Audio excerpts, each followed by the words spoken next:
Good morning, hello dear all aspirant, welcome to Successbaaz academy. শুরু করছি আমাদের ডেলি কারেন্ট অ্যাফেয়ার্সের ক্লাস।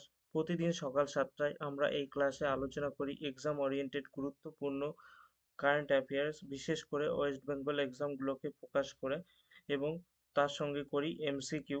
যে কারেন্ট অ্যাফেয়ার্সগুলো তোমাদের আলোচনা করি তার এমসিকিউ দিই, এবং আশা করব এই ক্লাস থেকে তোমাদের আপকামিং এক্সামের সমস্ত কারেন্ট অ্যাফেয়ার্স এবং স্ট্যাটিক জিকে 100% কমন দেবে। তাই তোমরা মনোযোগ সহকারে শেষ পর্যন্ত দেখবে এবং ক্লাসটিতে অবশ্যই একটি লাইক করবে, এবং চ্যানেলে নতুন হলে অবশ্যই সাবস্ক্রাইব করে বেল আইকনটি ক্লিক করে নেবে, যাতে সব গুরুত্বপূর্ণ ক্লাস এবং জব আপডেট পাও। আগের দিনে তোমাদের একটি হোমওয়ার্ক কোশ্চেন দিয়েছিলাম, যেটি ছিল মানবদেহের কোন অঙ্গটি রক্ত পরিশোধন করতে সাহায্য করে। অনেকে অ্যান্সার করেছো, আর যারা করনি তারা অবশ্যই উত্তরটি মিলিয়ে নেবে। উত্তর হবে কি? বৃক্ক। বৃক্ক কিন্তু মানবদেহের রক্ত পরিশোধন করতে সাহায্য করে, যাকে বলে কিডনি। কিডনি ইংলিশে বলে এবং বাংলায় বলছে বৃক্ক।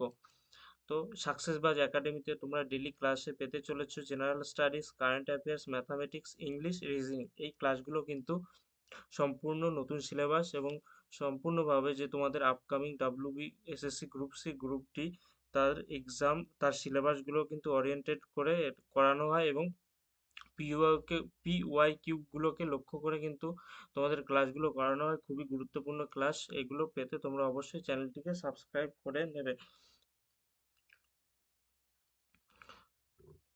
তো 20 জানুয়ারি এই এই যে ক্লাস, আজকে 20 জানুয়ারি, এই 20 জানুয়ারি ক্লাসে তোমাদের থাকছে আগের দিনের, প্রথমে আমরা রিভিশন দিয়ে শুরু করব। আগের দিনের ক্লাসে যে কারেন্ট অ্যাফেয়ার্সগুলো করিয়েছিলাম তার এমসিকিউ এর রিভিশন, তারপর থাকবে আজকের দিনের গুরুত্বপূর্ণ কারেন্ট অ্যাফেয়ার্স এবং তার এমসিকিউগুলো, এবং স্ট্যাটিক জিকে পার্টগুলো কিন্তু ইনক্লুড করা হবে। তো আগের দিনের, চলো র্যাপিড ফায়ার মোডে আমরা করি আগের দিনের যে কারেন্ট অ্যাফেয়ার্স গুলো, তার এমসিকিউ গুলো কিন্তু খুব দ্রুততা করবে। তোমরা কিন্তু অবশ্যই মনে মনে উত্তরগুলো ভাববে বা উত্তরগুলো করবে। নীতি আয়োগ কর্তৃক প্রকাশিত রপ্তানি প্রস্তুতি সূচক 2024, এক্সপোর্ট প্রিপেয়ারনেস ইন্ডেক্স 2024 অনুযায়ী বড় রাজ্য লাস্টের বিভাগে কোন রাজ্য শীর্ষে রয়েছে? তাহলে এর উত্তর হবে কি? সি, মহারাষ্ট্র। দ্বিতীয় প্রশ্ন কি ছিল? 2026 সালের জানুয়ারিতে অনুষ্ঠিত India international conference of democracy and election management, অর্থাৎ আইআইসিডিইএম এর থিম কি ছিল?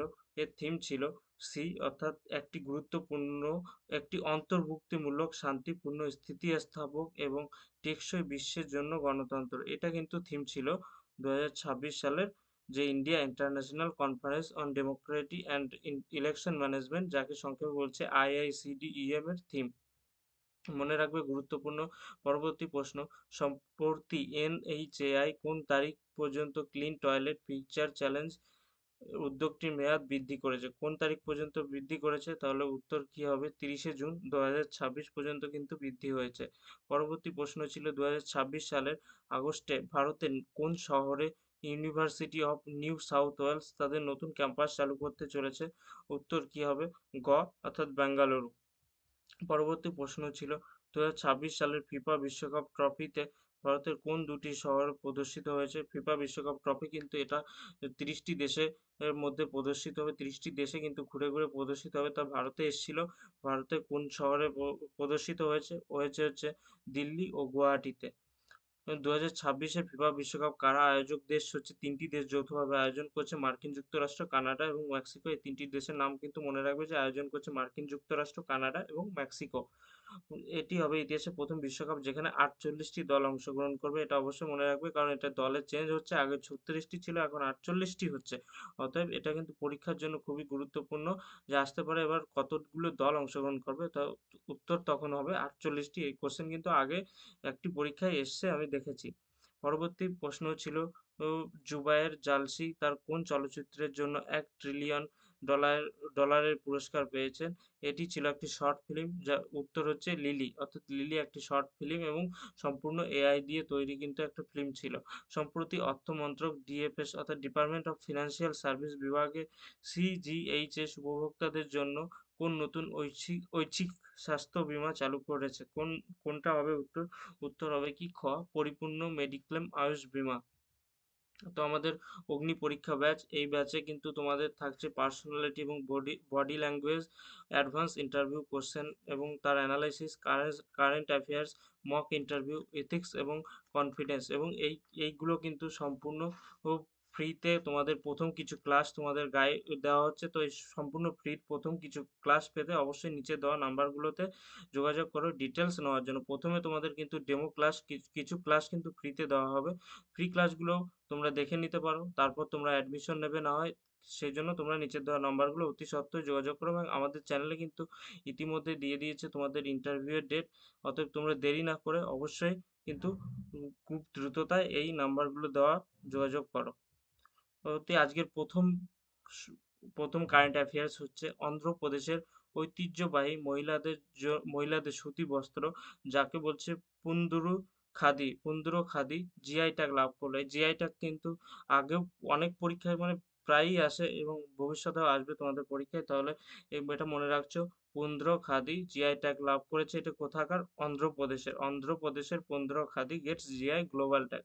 অন্ধ্রপ্রদেশের শ্রী কাকুলাম জেলার বিখ্যাত পুন্দ্র খাদিকে ভারত সরকার ভৌগোলিক নির্দেশক বা জিআই ট্যাগ প্রদান করেছে, যাকে বলছে জিওগ্রাফিক্যাল ইন্ডিফিকেশন বলা হয়। এটি মূলত মহিলাদের জন্য তৈরি একটি বিশেষ ধরনের হাতে বোনা সুতি বস্ত্র, যা তার সূক্ষ্ম বুনন এবং গুণমানের জন্য বিশ্বজুড়ে পরিচিত। তাই জিআই ট্যাগ সম্বন্ধে আমরা জেনে নেব কিছু স্ট্যাটিক বিষয়। হচ্ছে জিআই ট্যাগ নিশ্চিত করে যে পণ্যটির একটি বিশেষ গুণমান, খ্যাতি বা বৈশিষ্ট্য রয়েছে, যা মূলত তার উৎপত্তি স্থলের কারণে তৈরি হয়।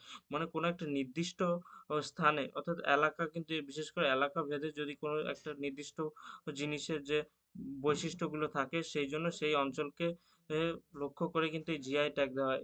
এটা কবে শুরু হয়েছিল? ভারতের GI tag geographical indication of goods registration and protection act 1999, অর্থাৎ 1999 সালে কিন্তু এই ট্যাগটির, এই যে ইন্ডিফিকেশন ট্যাগটির অ্যাক্ট আসে। এই এটি সেপ্টেম্বর 2003 থেকে কার্যকর হয় এবং মেয়াদ, একবার কোনো কিছু জিআই ট্যাগ পাওয়া গেলে তা 10 বছরের জন্য বৈধ থাকে। এটা অবশ্যই আগে একটি পরীক্ষায় আসতে দেখা গেছে যে কত বছরের জন্য জিআই ট্যাগের ভ্যালু থাকে, তাহলে 10 বছরের জন্য থাকে, এটা মনে রাখছো। এরপর আবার নবীকরণ করতে হয়, কিন্তু 10 বছর হয়ে গেলে নবীকরণ করতে হয়। এই জিআই ট্যাগের যে রেজিস্ট্রারি অফিসের সদর দপ্তর রয়েছে কোথায়? তামিলনাড়ু, চেন্নাইতে অবস্থিত। এটি controller general of patents, design and trademarks এর অধীনে কাজ করে। এর থেকে কি কোশ্চেন হতে পারে? সম্প্রতি পুন্দ্র খাদি বস্ত্রটি জিআই ট্যাগ পেয়েছে, এটি ভারতের কোন রাজ্যের ঐতিহ্যবাহী শিল্প? তাহলে উত্তর কি হবে? খ, অন্ধ্রপ্রদেশ রাজ্যের। পরবর্তী ছিল খুব গুরুত্বপূর্ণ, অস্ট্রেলিয়ার ফিঙ্ক নদী, ফিঙ্ক রিভার বর্তমানে বিশ্বের প্রাচীনতম প্রবাহমান নদী হিসাবে স্বীকৃত পেয়েছে। ওয়ার্ল্ড ওল্ডেস্ট ফলোয়িং রিভার কিন্তু ফিঙ্ক রিভার হয়েছে। অবস্থান এটা কোথায়? এটি অস্ট্রেলিয়ার নর্দার্ন টেরিটরি, অর্থাৎ দক্ষিণে অস্ট্রেলিয়ায় অবস্থিত, দক্ষিণ অস্ট্রেলিয়ায় অবস্থিত। উৎপত্তি কোথায় হচ্ছে? McDonald range. এই নদীর উৎপত্তি, বয়স এটি প্রায় 350 মিলিয়ন বছরেরও বেশি পুরনো। স্থানীয় আদিবাসীরা এই নদীকে লারাপিন্টা নামে ডাকে। তাহলে এখান থেকে প্রশ্ন হতে পারে যে বিশ্বের প্রাচীনতম প্রবাহমান নদী হিসাবে পরিচিত ফিঙ্ক নদী কোন দেশে অবস্থিত? তাহলে কোন দেশে অবস্থিত, এটা গুরুত্বপূর্ণ প্রশ্ন হতে পারে যে এটা কোন দেশে অবস্থিত। এটা উত্তর হবে কি? অস্ট্রেলিয়া। পরবর্তী ছিল চতুর্থ সশস্ত্র বাহিনী প্রাক্তন সৈনিক দিবস বা আর্মড ফোর্স ভেটারান্স ডে পালিত হলো 14ই জানুয়ারি। এটি আর্ম ফোর্স ভেটারান্স ডে প্রতি বছর কিন্তু 14ই জানুয়ারি পালিত হয়, এটা মনে রাখছো। দেশ মাতৃকার সেবায় নিয়োজিত প্রাক্তন সৈনিকদের ত্যাগ ও বীরত্বের সম্মান জানাতে ভারত জুড়ে এটাতে মানে এটা 10th এডিশন সশস্ত্র বাহিনী প্রাক্তন সৈনিক দিবস পালিত হয়েছে প্রতি বছর 14ই জানুয়ারি। এই বিশেষ দিনটি পালন করা হয়, অর্থাৎ প্রতি বছর কিন্তু 14ই জানুয়ারি এই ভেটারান ও ডে কিন্তু পালন করা হয়, এটা মনে রাখছো। ভারতীয় সশস্ত্র বাহিনীর প্রথম commander in chief field marshal KM Cariappa অবসরের দিনটিকে স্মরণ রাখতে এই দিবসটি পালন করা হয়। এখান থেকে প্রশ্ন হতে পারে যে তোমাদের প্রতি বছর কোন তারিখে সশস্ত্র বাহিনী প্রাক্তন সৈনিক দিবস অর্থাৎ আর্মড ফোর্স ভেটারান্স ডে পালিত হয়? তাহলে উত্তর কি হচ্ছে? খ, অর্থাৎ 14ই জানুয়ারি কিন্তু আর্ম ফোর্স ভেটারান ডে পালিত হয়। ভারতের ক্রমবর্ধমান স্টার্টআপ ইকোসিস্টেমকে উদযাপন করতে এবং নতুন প্রজন্মের উদ্যোক্তাদের উৎসাহিত করতে প্রতি বছর 16ই জানুয়ারি জাতীয় স্টার্টআপ দিবস পালিত হয়। ন্যাশনাল স্টার্টআপ ডে কিন্তু পালিত হচ্ছে প্রতি বছর 16ই জানুয়ারি। এবছর আরও গুরুত্বপূর্ণ হচ্ছে কারণ এটি 10 বছর হচ্ছে স্টার্টআপ ডে পালন করা। 16ই জানুয়ারি 2016 তারিখে প্রধানমন্ত্রী নরেন্দ্র মোদী স্টার্টআপ ইন্ডিয়া উদ্যোগটি আনুষ্ঠানিকভাবে লঞ্চ করেছিল। স্টার্টআপ সপ্তাহ এই 10ই জানুয়ারি থেকে 18ই জানুয়ারি ন্যাশনাল স্টার্টআপ উইক বা innovation week, national startup week বা ইনোভেশন উইক কিন্তু 1 সপ্তাহ ধরে পালন করা হয়। প্রতি বছর 10ই জানুয়ারি থেকে 18ই জানুয়ারি পালন করা হয়। এবারে কিন্তু এটা 10th এডিশন। ইউনিকর্ন কি থাকছে? ভারত বর্তমানে বিশ্বের তৃতীয় বৃহত্তম স্টার্টআপ ইকোসিস্টেম। এটা স্ট্যাটিক কোশ্চেন, এটা আসতে পারে তোমাদের পরীক্ষায়, যে ভারত বিশ্বের তৃতীয় বৃহত্তম স্টার্টআপ ইকোসিস্টেম। যখন কোনো স্টার্টআপের বাজার মূল্য $1 বিলিয়ন ছাড়িয়ে যায় তখন তাকে ইউনিকর্ন বলা হয়। ন্যাশনাল স্টার্টআপ অ্যাওয়ার্ডস, এই দিনটিতে অসামান্য কাজের স্বীকৃতি স্বরূপ সেরা স্টার্টআপগুলোকে কিন্তু বিভিন্ন বিভাগে পুরস্কার প্রদান করা হয়। অর্থাৎ এই দিনে যে 16ই জানুয়ারি, এই দিনে কিন্তু বিভিন্ন প্রতিষ্ঠানকে যারা ভালো কাজ করেছে যে সমস্ত স্টার্টআপ, তাদের কিন্তু পুরস্কারও দেওয়া হয়। পরিচালনকারী সংস্থা, অর্থাৎ এই স্টার্টআপ যে ডে, এটা পরিচালনকারী কোন সংস্থা? বাণিজ্য ও শিল্প মন্ত্রকের অধীনে থাকা ডিপিআইআইটি অর্থাৎ department for promotion of industry and internal trade এই কার্যক্রম পরিচালনা করেছে। এখান থেকে প্রশ্ন হতে পারে প্রতি বছর কোন তারিখে জাতীয় স্টার্টআপ দিবস পালন করা হয়? উত্তর কি হচ্ছে? খ, 16ই জানুয়ারি, এবং এটা 10th এডিশন, এটা মনে রাখছে। এবং এটা যে কোন সংস্থা পালন করছে এটা অবশ্যই মনে রাখছে, DPIIT, department for promotion of industry and internal trade. প্রতি তরুণ দাবা প্রতিভা আরিয়ান ভার্সনে ভারতের 92তম গ্র্যান্ড মাস্টার হওয়ার গৌরব অর্জন করেছে। ব্যক্তিত্ব কৃতিত্ব, আরিয়ান ভার্সনে উত্তরপ্রদেশের বাসিন্দা। তিনি তার তৃতীয় এবং চূড়ান্ত গ্র্যান্ড মাস্টার নামটি অর্জন করে এই কৃতিত্বটি লাভ করেছে। গ্র্যান্ড মাস্টার হওয়ার শর্ত কি? একজন গ্র্যান্ড মাস্টার হতে গেলে তার শর্ত হচ্ছে একজন দাবাড়ুকে গ্র্যান্ড মাস্টার হতে গেলে 2500 ফাইট রেটিং অর্জন করতে হয় এবং তিনি গ্র্যান্ড মাস্টার নাম হাসিল করতে হয়। 3টি গ্র্যান্ড মাস্টার নাম হাসিল করতে হবে এবং 2500 ফাইট রেটিং পয়েন্ট অর্জন করলে তবেই কিন্তু গ্র্যান্ড মাস্টার হতে পারে।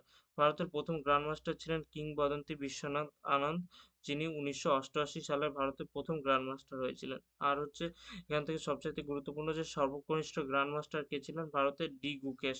ডি গুকেশ ছিলেন কিন্তু সর্বকনিষ্ঠ গ্র্যান্ড মাস্টার। সম্প্রতি ভারতের 92তম দাবা গ্র্যান্ড মাস্টার হিসাবে কে ভূষিত হয়েছেন? তাহলে উত্তর কি হবে? খ, আরিয়ান ভার্সনে। তো ফাইট সম্পর্কে কিছু স্ট্যাটিক ফ্যাক্ট জেনে নেব যেটা পরীক্ষার জন্য গুরুত্বপূর্ণ। পুরো নাম হচ্ছে ফেডারেশন ইন্টারন্যাশনাল ডেস চেস হবে। একটি ফরাসি নাম, ইংরেজিতে একে ইন্টারন্যাশনাল চেস ফেডারেশন বলা হয়। এটা প্রতিষ্ঠিত হয়েছিল 20 জুলাই 1924 সালে। তাহলে এটা মনে রাখছে, ইন্টারন্যাশনাল চেস ফেডারেশন বলা হয়। প্রতিষ্ঠার স্থান প্যারিস, ফ্রান্সে। এবং আন্তর্জাতিক দাবা দিবস কবে পালন করা হয়? 20 জুলাই। এই দিনটিতে কিন্তু প্রতিষ্ঠিত হয়েছিল বলে 20 জুলাই কিন্তু আন্তর্জাতিক দাবা দিবস পালন করা হয়। সদর দপ্তর কোথায় রয়েছে?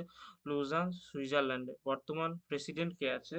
আরকাদি ডভরকভিচ। তাহলে প্রেসিডেন্টের নাম মনে রাখছো এবং কোথায় সদর দপ্তর রয়েছে সেটা মনে রাখছো। এবং সর্বকনিষ্ঠ যে গ্র্যান্ড মাস্টার ছিল ইন্ডিয়া, সেটা মনে রাখছো, ডি গুকেশ। পরিবেশ বান্ধব জ্বালানি উৎপাদন লক্ষ্যে ভারতের প্রথম গ্রিন অ্যামোনিয়া প্রকল্পের কাজ অন্ধ্রপ্রদেশে আনুষ্ঠানিকভাবে শুরু হয়েছে। কোথায় শুরু হয়েছে? গ্রিন অ্যামোনিয়া প্রকল্প কিন্তু অন্ধ্রপ্রদেশে শুরু হয়েছে। এই প্রকল্পটি জেন্টারি এবং এএম গ্রিন কোম্পানির যৌথ উদ্যোগে গড়ে উঠছে। তাহলে এই দুটো কোম্পানির নাম মনে রাখছো, যে জেন্টারি এবং এএম গ্রিন, এই দুটো কোম্পানি যৌথভাবে কিন্তু এটি তৈরি করছে গ্রিন অ্যামোনিয়া প্রকল্পের কাজ, এবং এটি ভারতের প্রথম। এর প্রকল্পের লক্ষ্য কি? যে কার্বন নিঃসরণকে কমিয়ে সার উৎপাদন এবং শিল্পক্ষেত্রে পরিচ্ছন্ন জ্বালানি ব্যবহার বাড়ানো। এটি ভারতের বিশ্বব্যাপী গ্রিন হাইড্রোজেন এবং অ্যামোনিয়া উৎপাদনের কেন্দ্রে পরিণত হতে সাহায্য করবে।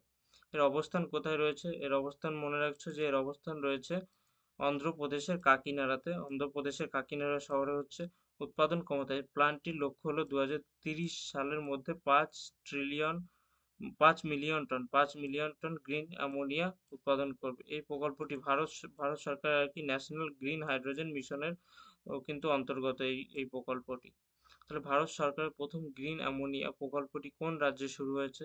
উত্তর কি হবে? গ অর্থাৎ অন্ধ্রপ্রদেশ।